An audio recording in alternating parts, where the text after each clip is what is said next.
홀가분해지고 싶다라는 생각에 최소한의 물건으로 생활하는 미니멀리스트가 되었습니다.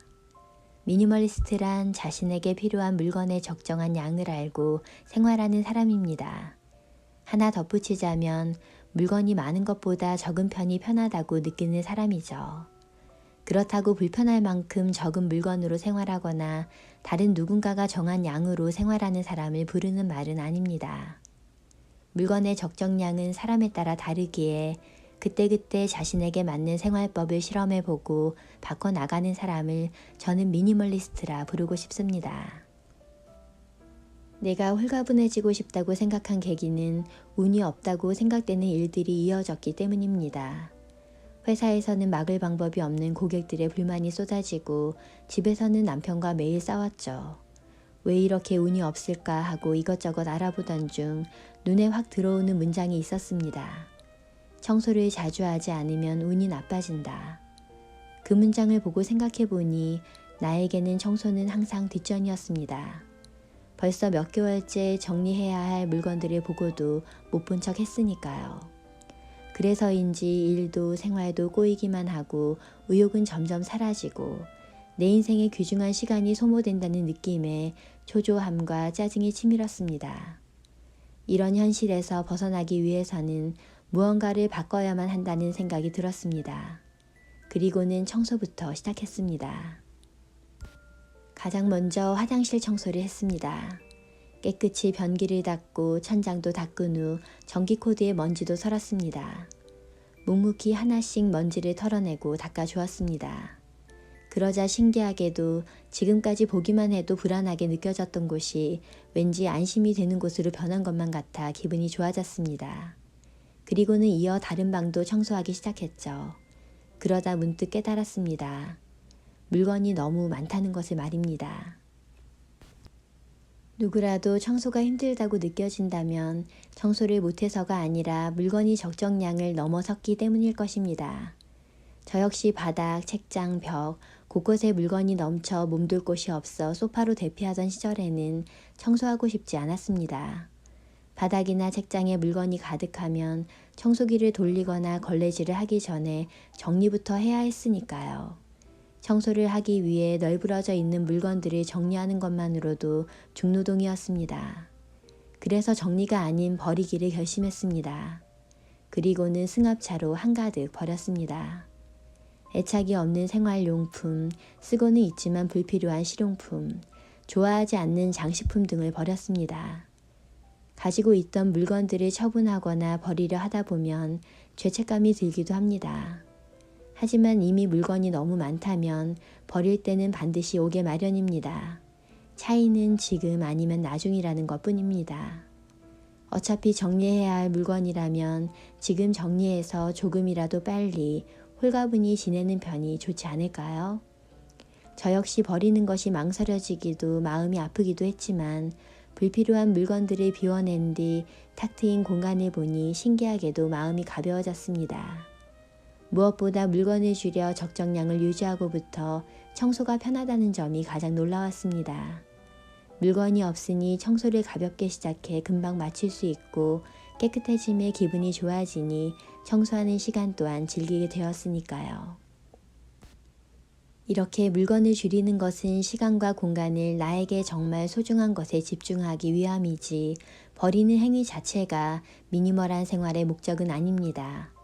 그렇기에 소중하고 늘 갖고 싶다라는 마음이 드는 물건이라면 무조건 버릴 것이 아니라 남겨야 합니다.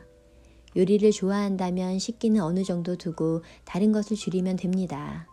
패션에 관심이 많다면 평소 자주 입는 옷 스타일을 몇 가지 세트로 구성하고 트렌드에 맞게 한두 가지를 추가해도 됩니다.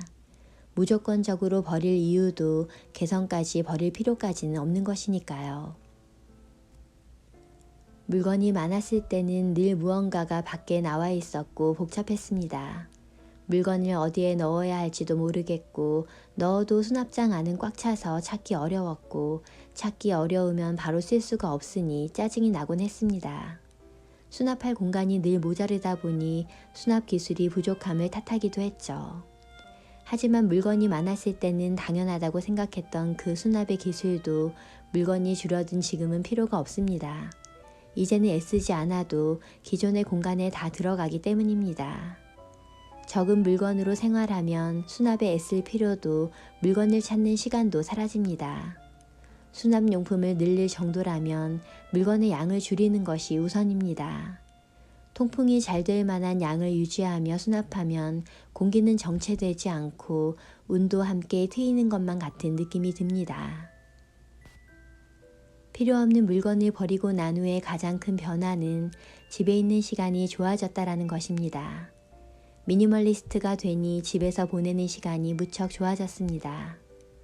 물건을 쌓아놓고 살 때는 휴일마다 외출하기 바빴습니다. 시간이 지나고 나서 그 이유를 생각해 보니 잦은 외출은 딱히 가고 싶은 곳이 있어서가 아니라 집에 있기 싫어서였던 것 같습니다.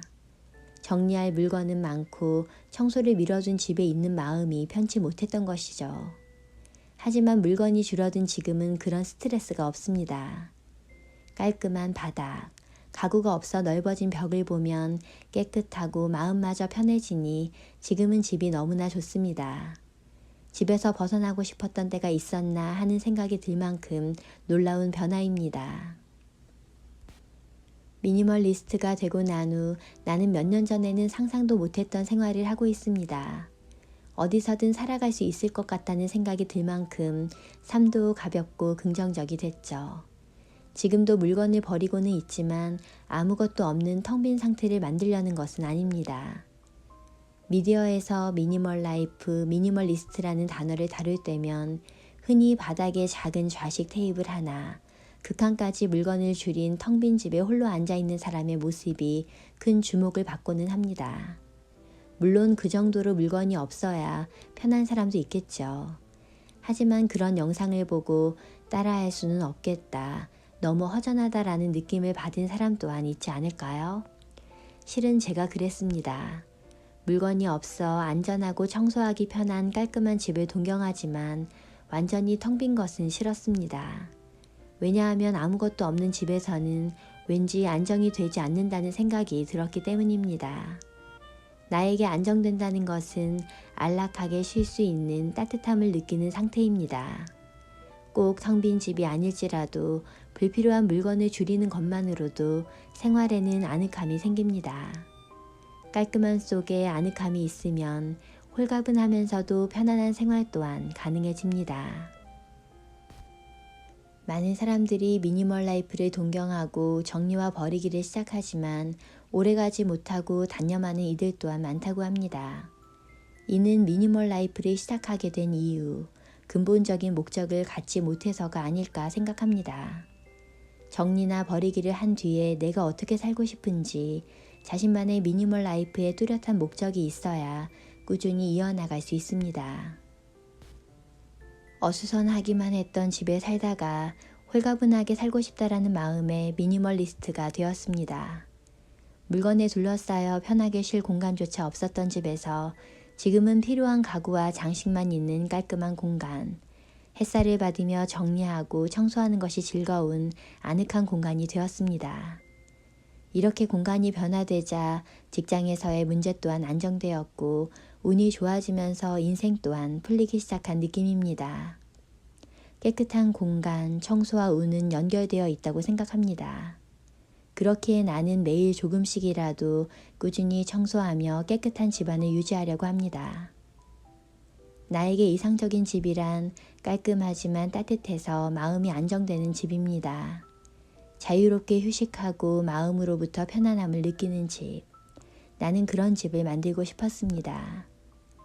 나와 가족이 자연스럽게 기분 좋아지는 집. 그런 우리 집이 참 좋습니다.